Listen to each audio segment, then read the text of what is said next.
Magandang araw sa lahat. Welcome po ulit dito sa atin channel, Ang Biyahe e Komida.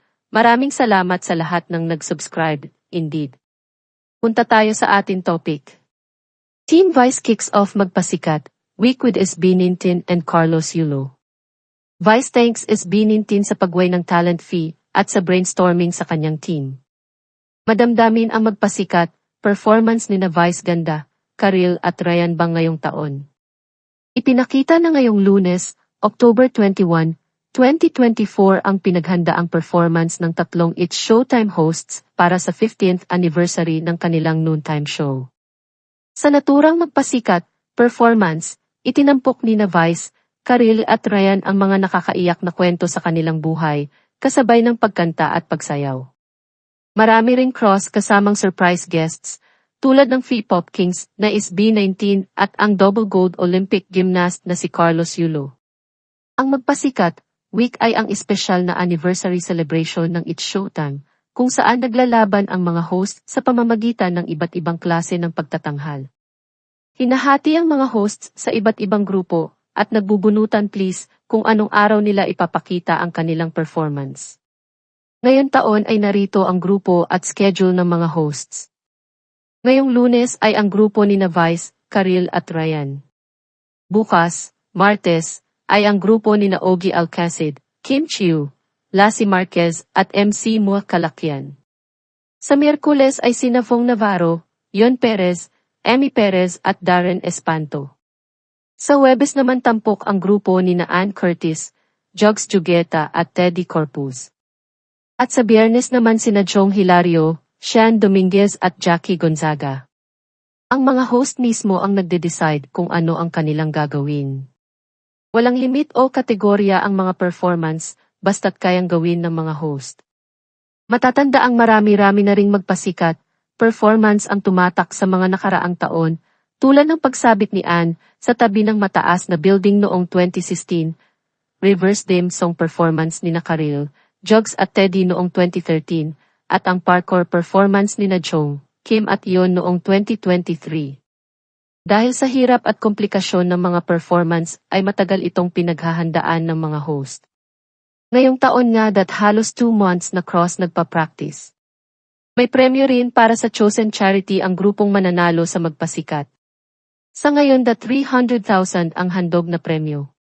Nag-iimbita rin ang show ng mga iba't ibang personalidad para magsilbing hurado. Sa Magpasikat 2024, ay sina Rory Quintos, Donnie Pangilinan, Gabby Garcia, Alice Dixon at Freddie M. Garcia ang mga hurado.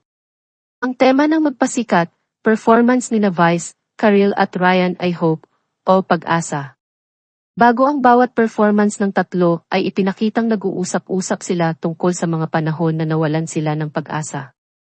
Una na Karili, na binunyag ang naranasang kalungkutan dahil sa pagpanaw ng kanyang ama noong Agosto.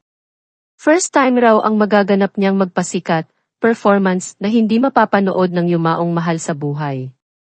Gusto ko malaman niya na sobra-sobra ko siyang mahal. Dahil marinig pa rin niya yung kantang ginawa ko para sa kanya. Matapos nito ay ipinakita ang performance ni Karil, kung saan nakabitin siya na tila anghel, habang kumakanta ng original composition para sa ama. Naluha pa ang singer at theater actress ng awitin ang mga linyang, hindi ko masasabi na minahal kita ng sapat pero minahal kita ng sobra. Habang nagtatanghal si Karil, ay ipinapakita sa screen sa likod ang larawan nila ng kanyang tatay. Pagkatapos nito ay ikinuwento naman ni Ryan ang mga naranasang kalungkutan noong siya ay grade school, dahil sa paghihiwalay ng kanyang mga magulang. Umiiyak si Ryan habang kinukwento ang divorce ng Korean parents na bunsod ng palaging pag-aaway ng mga ito.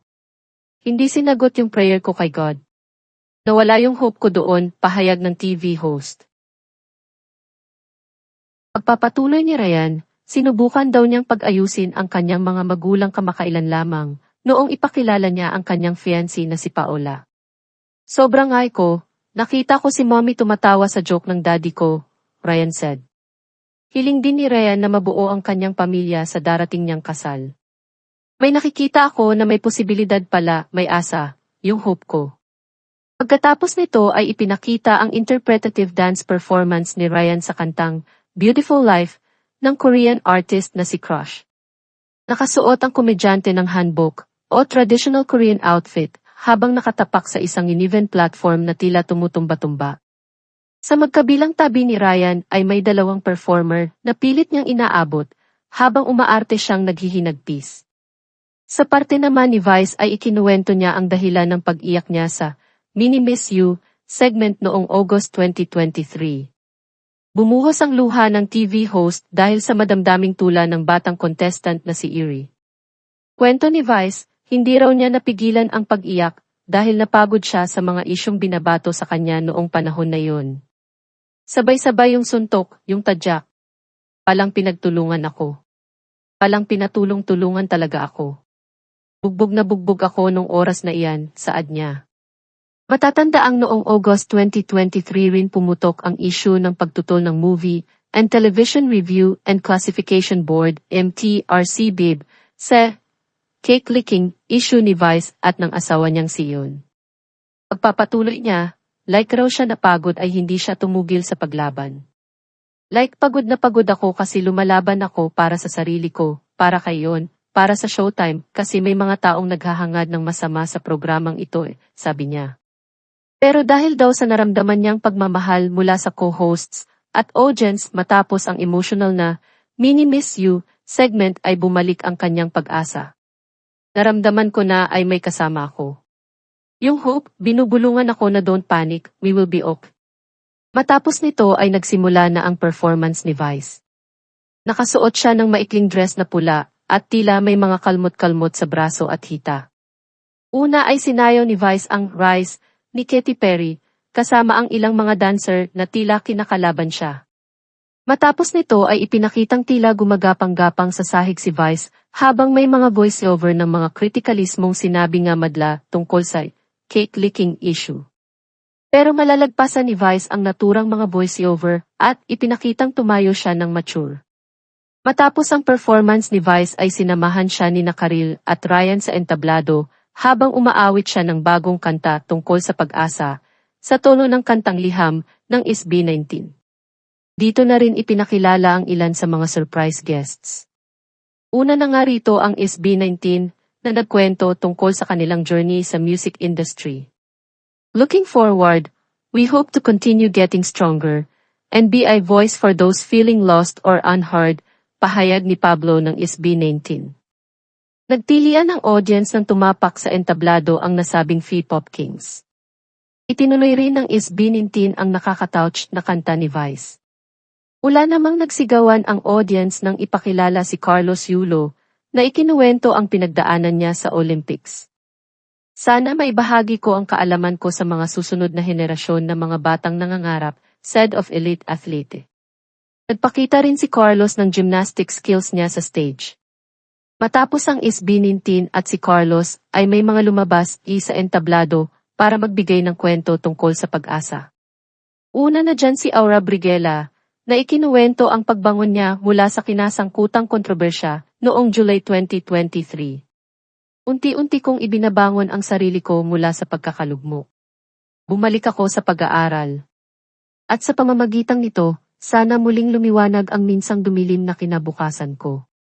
Kumakapit ako sa pag-asa, saad ng young comedian. Sumunod naman si Emmy, na nag-aalaga ng inang may Alzheimer's disease. Tapos nito ay si Roy, isang ama na nalulong sa bisyo ng sugal. Next si Melvin at Faith, na 12 years nang mag-asawa ngunit wala pang child. Nandun rin ang mga batang magkapatid na sina Nicole at Benji, na nagkwento ng hiling nilang umuwi na ang inang 6 na taong OFW sa Dubai. Bumuhos ang emosyon noong sorpresang lumabas sa stage ang nanay ng dalawa.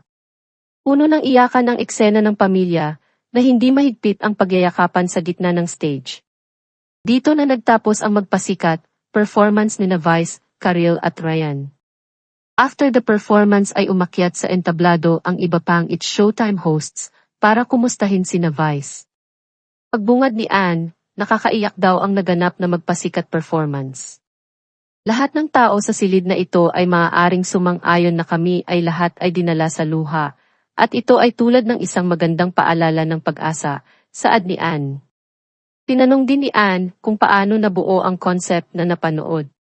Kwento ni Vice, naisip daw nila ang makapagbagdamdaming number dahil nga sa kalungkutang pinadaraanan ni Karil. Nananahimik lang ako sa dressing room, sabi ko, ano ba yung kailangan nating lahat ngayon?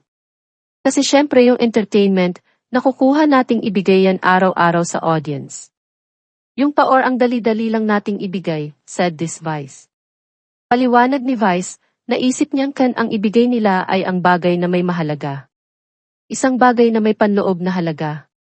Yung may mas kabuluhan na siya. Dahil sa gulo ng paligid, kailangan nating makakuha ng kabuluhan. So ano ba yung kailangan natin? Yung hope ang kailangan natin araw-araw. Naramdaman niya raw na ang pag-asa ang kailangan ni Karil sa panahong iyon. Ikinuwento rin niya ang sinasabi niya sa mga co-host at staff ng show na nag-iisip ng kahihinatnan nito. Matatanda ang may mga sabi-sabing di na magtatagal ang noontime show sa Kapuso Network. Si Ryan ay napakabata pa, at araw-araw ay tinatanong niya ako, Mashet, saan tayo pupunta mommy anong mangyayari sa showtime? Mommy may showtime pa ba next month may showtime pa ba after December? Ang sagot daw ni Vice kay Ryan at sa mga staff niya ay magkaroon lang ng pag-asa. Ituloy na lang natin ang pag-asa. Kasi nga may nabasa ako, what does the Bible say about hope? Ang pag-asa ay tiwala sa sarili at ang lakas nito ay nasa katapatan nito. So kahit hindi na natin alam, umasa lang tayo, kumapit lang tayo sa pag-asa kasi faithful siya sa pangako sa atin May pinangako sa atin the Lord na palagi niya tayong isisave. Bago matapos ang magpasikat, segment ay pinasalamatan ni Vice, Karil at Ryan ang ilan sa mga special guests nila. Special mention si Aura, na sinabihan ni Vice na full of humility. Nagpasalamat naman si Aura sa manager sa paniniwala nito sa kanya. I'm doing really better for myself this time, and gusto ko pong bumawi talaga sa sarili ko sa mga bagay na nagawa kong di ko deserve. And this time ayoko na pong madisappoint yung mga taong totoong nagtitiwala at nagmamahal sa akin. Pinasalamatan din ni Vice ang SB19, lalo na't hindi tumangkap ng bayad ang P-pop group para sa performance.